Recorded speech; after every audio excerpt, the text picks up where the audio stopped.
Hi everybody. Welcome to the Yellow Couch, and I'm your host, Reverend Dr. Heather Francis, and this is my daughter, Gabrielle Curvin, affectionately known as Gabby. And welcome to part 2. We're actually discussing understanding and debunking stereotypes surrounding mental illness. And if you watched the last episode, which was part 1, we talked about dissociative identity disorder. And Gabby so eloquently she defined it for us and she described it for us. Well, now here we are in part 2. And in part 2, she's going to discuss some of the common misconceptions and the questions that surround this disorder of dissociative identity disorder. Again, I want to make it clear, she's not a professional. She doesn't claim to be an expert in the field of psychology. All of the information that you're going to receive on these episodes surrounding mental illness comes from what she's been taught as a psychology major in university. So please like and share the video. Please, yes, you. I see you. Don't scroll. Like and share the video. Someone needs to hear this. Someone needs to talk about it, have the conversation. And this information is going to be great, okay? So Gabby is going to deal with misconceptions and questions regarding dissociative identity disorder. So welcome, yes. Gabby. Welcome. Hey. Thank you. So I wanted to do, when we were discussing this show, I wanted to do this disorder first because there are so many misconceptions surrounding this disorder that I felt like I could go on for days and days. So one of the most common misconceptions that comes with dissociative identity disorder, or DID, is that people That's easier to say. DID. Yeah. Yes, we can say I'm DID. tongue-tied and she's shortening it. Say DID. You can say DID. DID. Okay. So it's that people with DID are violent. And I'm sure if you've ever seen the movie Split, that you got that, that idea. That's what I was afraid. I was genuinely afraid when I saw that movie. Yes. So that's a misconception. Very common misconception. Okay. People with DID are no more violent than the general population. Wow. So there is no link between increased criminal activity and DID. This belief is dangerous because it can cause unnecessary fear, further stigmatizing and isolating people who have a serious mental illness. So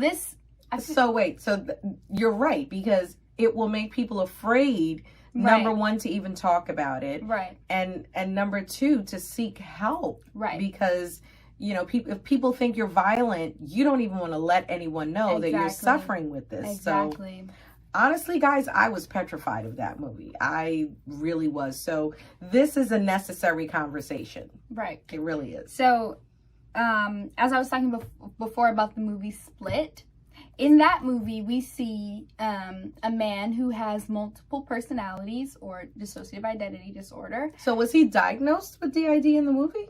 I'm not sure. I don't know. I have not watched the movie in a while. I just know I watched it in the past, so I haven't watched it recently. It was scary. It's very scary. Yeah. It's very scary.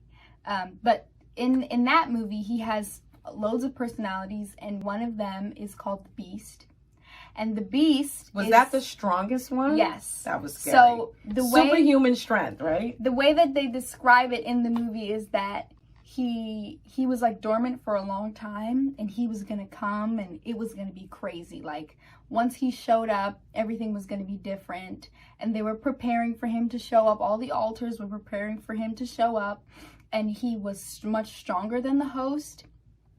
His body chemistry was different from the host. He was apparently bulletproof, which is not humanly possible. Wait, stop for a second. So, oh my goodness, because now I'm jumping back to, if you didn't watch part 1, go watch part 1. So in part 1, we talked about the movie Frankie and Alice and how clinically accurate it was.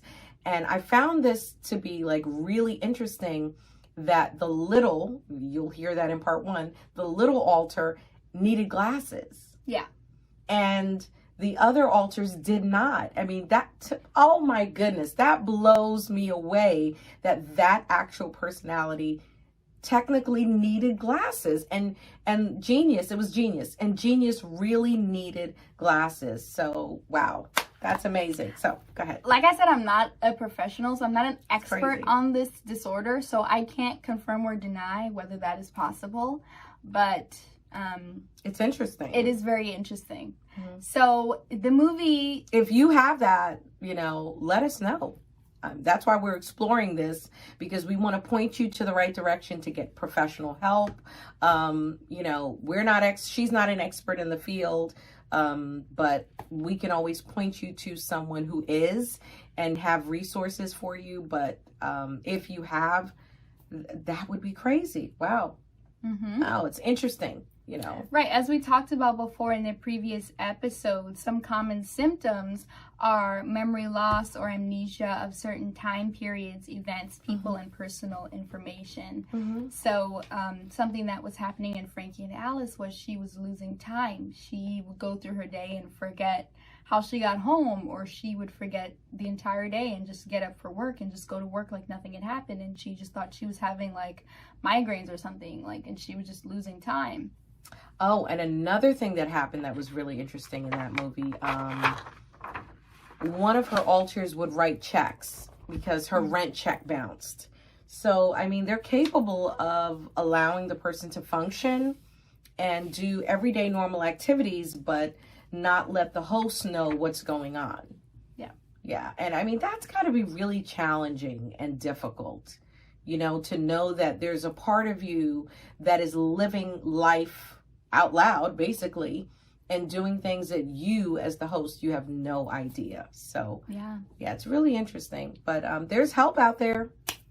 There's help. So tell us a little bit more about misconceptions and questions with DID. So this is going back to the other point that people with DID are more likely to be the victims of violence. Wow. So, what type of violence? So something that can trigger an alter to manifest is violence or trauma. Wow. So if an alter comes forward, sometimes it's literally just for protection. So if the host feels like it's in danger, or if something is happening that maybe is bringing back memories of trauma or past violence, that alter will come forward. So it's almost like they are, they need to be protected more. That's how this disorder sounds to me. It's almost like these people need extra TLC, and that's why their brain has created all these alters to help them cope with things that they couldn't deal with on their own. So wow. Another misconception is that DID is a personality disorder. So DID and personality disorder are separate mental health conditions. Okay, explain that, because you lost me. So DID, while DID was it was previously referred to as a multiple personality disorder. Right. DID is not a personality disorder. Okay. So a personality disorder, I don't have the proper definition, but a personality disorder is a disorder of your personality, right? Okay, makes sense. So, and this is a dissociative identity disorder, which, as we discussed in part 1, to dissociate means to separate or to detach yourself from, and then identity, to dissociate from your identity, and it's a disorder. So it's having like 2 or more personality states, not personalities. Okay. Right? Gotcha. It's a little kind of like, I understand it, but I don't. I know it's kind of, there's like a fine line between personality disorder and DID. So I can understand how the lines could be crossed. This is great information, guys. It's something that even if you personally are not dealing with it, but someone who, and we talked, believe that Gabby talked about symptoms. Yes, we did talk about symptoms before and how That was in part 1. Yeah, that was in part 1. And I mentioned a few of them before about the memory loss and the loss of time and events and people and personal information. Yeah. Wow. So people need help. It's a real thing. Yeah. Okay. Tell us some more about misconceptions and questions. So, this is a long one. It is widely understood that the portrayal of dissociative identity disorder in movies and TV is sensationalized. That is a misconception. The image of dissociative identity disorder, or DID, in the media has created confusion regarding the symptoms of this disorder. For example, we were just talking about split. Some aspects are correct, but majority of it is inaccurate. The symptoms of DID are exaggerated in the media, and some symptoms shown are entirely fictional, like the Beast. Right. So it's just not true. Right. But if you are not educated about this, you know, and you're just a regular person and you're watching this movie Split and you see that this person has multiple personalities and you're like, oh my gosh, people with multiple personality disorder or DID are dangerous. I got to be careful, you know, and that's where the stigma comes from. And that's why I think a lot of people who have DID are coming out and speaking out against these negative associations. People who are brave enough and feel like they can talk about it and be open about it. I mentioned in part 1 that there's a girl on YouTube, her name is Dissociated, and she speaks very openly about her disorder, and she talks about all of the misconceptions regarding DID and how people have perceived her. And she talks about her alters and she describes them. You get to see all of them. Wow. They describe themselves when they come out, when they front. It's very interesting if you're interested. So now I want to talk about some questions. Okay. But first of all, I wanted to say that based on the movie Frankie and Alice, and with listening to Gabby, the information she's giving us on DID, I can imagine how difficult it would be to be involved with someone who has this disorder. However, based on the movie Frankie and Alice, it's possible. So listen, anything is possible and you can work on it. Things take time and it takes work and effort. Yeah. So I just wanted to say that because, you know, if you are out there and you're watching this and you just happen to, or you know someone who has who manifests symptoms of this and they're not feeling really good about themselves and feel like they're going to be alone for the rest of their lives, you know, don't allow them to continue to feel that way. You know, there's someone for everyone. And I believe that in order for you to be close to someone like that, you're going to need patience. You know, and patience is a virtue. Sure is. But there are virtuous people in the world, so it's possible. Wow. All right. Give us more. Give us more. So this is great. Some questions that I felt maybe we could answer. These I'm just coming up with these. Are when you should seek therapy. When you should seek therapy. Oh, so when should you? When should you seek When therapy? should you seek therapy when you believe you may be manifesting symptoms? So even if it's not DID, or even if you feel like you have nothing related to this at all, if whatever you're struggling with is affecting your daily life, that is when you should seek therapy. Don't wait until you can't function. Don't wait until you pushed everyone else away in your life. Seek help when you realize, oh my gosh, I can't do anything else. This is all I think about. I have to get help. That's when you know. So I have a question. Is there medication for this? For DID? I don't know. I don't know if there's medication. Because I noticed in the movie, they didn't give her medication. I don't remember them giving her any medication. I'm not, like I said, I'm not a professional. From what I've read. What I saw, what I did see in the movie, he did hypnosis with her.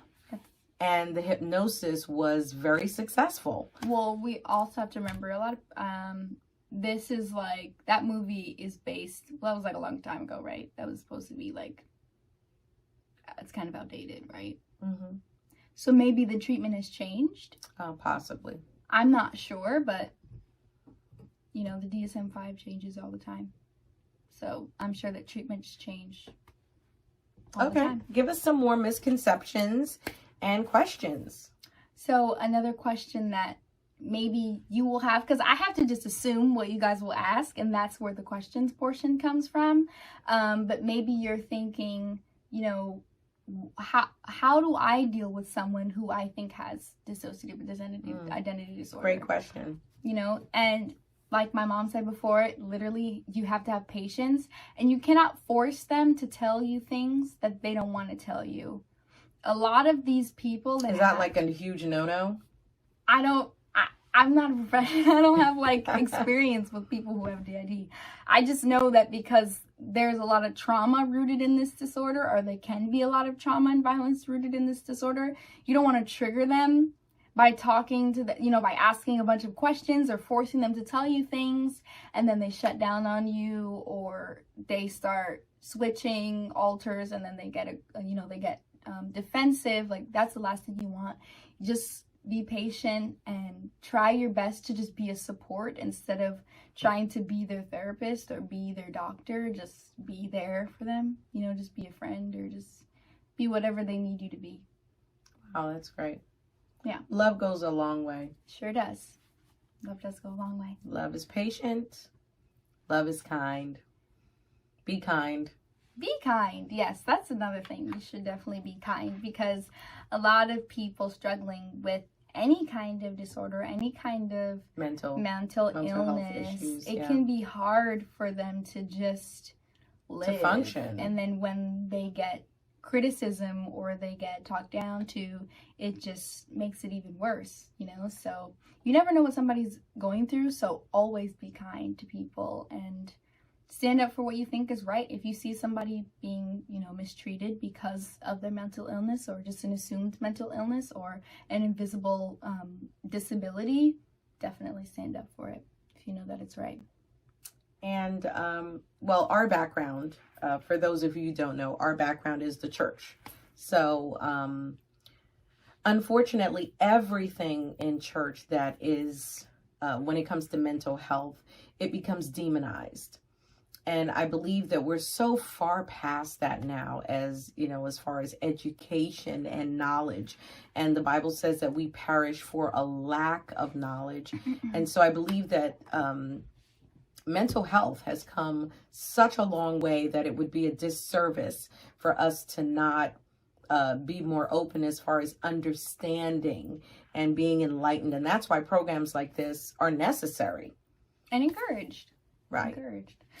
So we're not done, but if you guys have any questions for us or for me that you want me to look into about this disorder, I'd be happy to just, send a little comment down below.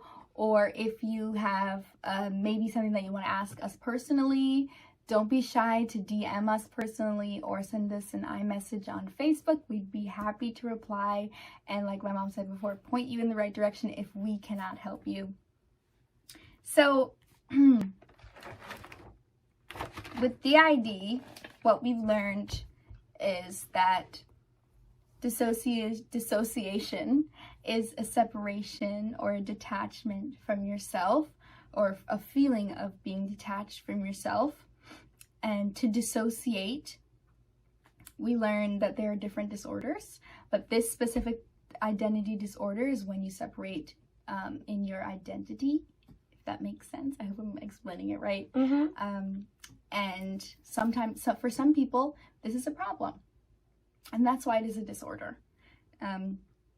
So we've talked about the clarification of the difference between a personality disorder and this dissociative identity disorder, and how it's not a personality disorder, and how it's not to be described by the media. It's very, very, very misrepresented by the media, but we are here to clarify. But let's talk about that for a second, because just the fact that I don't know if you want to call them people who write scripts, or writers, or movie writers, or filmmakers, they're depicting this particular condition in a negative light or in the wrong way, and it actually brings, like you said, a stigma to the actual disorder. That's something that you need to be very aware of, even as an average person who doesn't have it, who doesn't know anyone with it. The education is worth it for you to know, so that you're not like completely, freaked out by someone who has it. Just know, like she said, they're depicting them in the wrong way. And there's nothing for you to be afraid of. And like she said, one of the misconceptions is that they're violent, like Split. It's wrong. It is wrong. And that's why we're doing this, so that we can shed light, on the situation, so that people know that DID, you're not going to get a gun and, start shooting people. No, it's actually, to me, after listening to her explain it, it's like your brain protecting you. It's like your body. I love the fact that God created our bodies in a way that it tries to protect itself.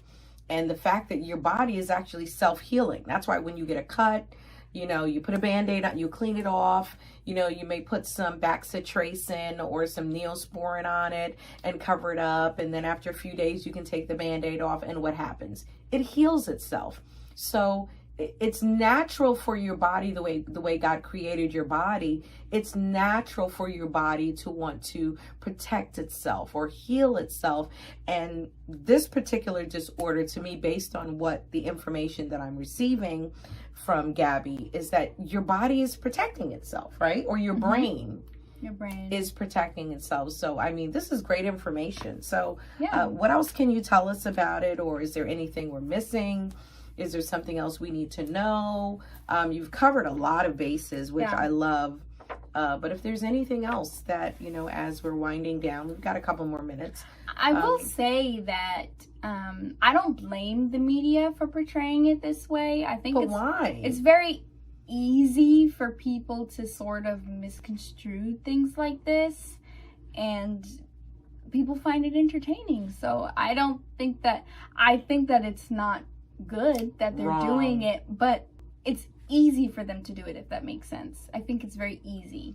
Well, one of the things that I've learned in my life is that it's easier to do the wrong thing than to do the right thing. Right. It's much easier. And that's one of the reasons why in part 1, please go watch it when you're done watching part 2. In part 1, we talked about getting accurate information, as far as if you're going to look at a movie, go look at Frankie and Alice, and it will give you a more accurate depiction of what the disorder is, so that you can have a better understanding. Because when you have a better understanding, you'll treat people, with more humanity and empathy and love and respect and compassion, and many times people lack compassion for people who are suffering with mental illness, and that's when you really need to be compassionate, and that's missing sometimes in the world. But there are good people in the world, so, and I know you're watching. I think the main thing that you guys should take from this, like about learning about the misconceptions, is to learn whatever you're curious about. Learn about it for yourself, and really do the research and come to a conclusion about it on your own, and just stick with it. Because there's another movie coming out, I think, about DID, about a guy who has it, and he's like dating this girl, and he's got all these I don't know what it's called. I just saw the trailer for it a few days ago, and I was like, wow. Is it positive or negative? I don't remember. I just remember that that's the gist of it. Like, he had multiple personalities, and he was like a different person every day, but she was dating him, and it was just weird. So listen, on the flip side, on the flip side, it may not be a bad thing, when you're if you're dating someone who can be a little different every day. Oh my God. Listen, today he's your superhero. Tomorrow he's your personality. I mean, your politician. I mean, come on. I mean, don't we put on different faces at times every day with people? We do, to a certain extent. Sometimes we put on different faces and we act different ways. So I think I think all of us have a little bit of that inside of us, you know. Yeah, but they're not different personalities, Yeah, and neither is dissociative identity disorder. I know. Also, misconception. See? So there's always going to be that side of you that comes out when you're with your friends, or that side of you that comes out when you hang with the guys, or, you know, it doesn't mean that you have different personalities or you have dissociative identity disorder. Your personality is also very, you know, can be very vast. So, but then it helps you to have a little bit more understanding, you know, because someone with DID, they're not that difficult to understand. Not at all. It's not that difficult to understand. They're also human, just like us. Yeah. And that's why we do this, because we are all human. Yeah. And, you know, I would want someone, if I was struggling with something and nobody understood, I would want to bring attention to it, because I know that there is no way that out of however many billion people on this planet, I'm the only person dealing with it. You're not alone. You're not alone. And we don't want you to feel alone. So thank you for watching. I want to tell my guest and my co-host, which one is it? Guest or co-host? She's kind of like my guest and my co-host because she's my information person for this. Thank you, Gabby.